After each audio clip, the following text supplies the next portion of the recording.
അപ്പോൾ അതുകൊണ്ട് ഞാനിത് കട്ട് ചെയ്ത് മാറ്റിയിട്ടുണ്ട്. കണ്ടോ, ഇത്രയും വിസ്താരം നമുക്ക് അടിയിൽ കിട്ടിയിട്ടുണ്ട്. ഇത് ലൈനിങ് ആണ്. ഇതിൻ്റെ മുകളിലിടുന്ന ഭാഗം നമ്മൾ കുഞ്ഞു കുഞ്ഞു ഞൂറുവായിട്ട് എടുക്കണം. അപ്പോൾ ഈ അടിയിലത്തെ ഭാഗവും ഈ ലൈനിങ്ങും നമുക്ക് തയ്ച്ചുകൊണ്ട് വരാം. ആദ്യം തന്നെ ഞാൻ ഇത് അങ്ങ് തയ്ച്ചു വെക്കാം.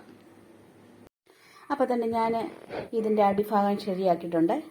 ടോപ്പിൻ്റെ അടിഭാഗം വേണ്ടേ, ഇത് അത് ലൈനിങ്.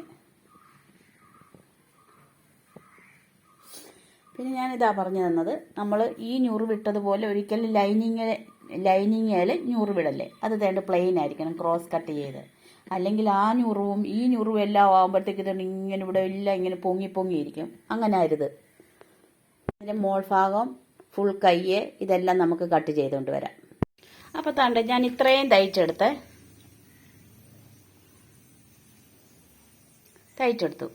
ഇനി നമുക്ക് കുറച്ച് ഈ കെട്ടയിൽ ഇത് പിടിപ്പിക്കണം, ഈ കെട്ടിൻ്റെ തുമ്പത്ത്. പിന്നെ ഈ മുത്തുകളുണ്ടല്ലോ, ഈ മുത്തുകളും നമ്മൾ ആ ഫോട്ടോയിൽ കണ്ടതുപോലെ അവിടെ ഇവിടെ ഓരോന്ന് പിടിപ്പിക്കണം. അപ്പോൾ അത്രയും പണിയും കൂടെ ഉള്ളൂ, അതുകൂടെ ചെയ്തിട്ട് വരാം.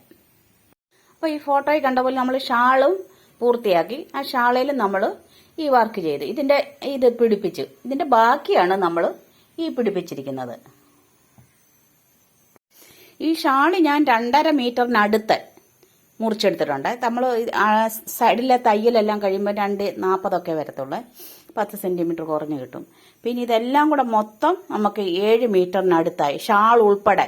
ഷാളിൻ്റെ 2.5 മീറ്ററിനടുത്ത് പോയി, ബാക്കി 5 മീറ്ററിനടുത്തായി. ഈ ഫുൾ കൈയാണ്. ഫുൾ കൈ ആണെങ്കിലും ഈ കൈ ഇങ്ങനെ ചുരുണ്ട് കിടക്കുന്ന കൈയാണ് ലാസ്റ്റ് വരുമ്പോൾ.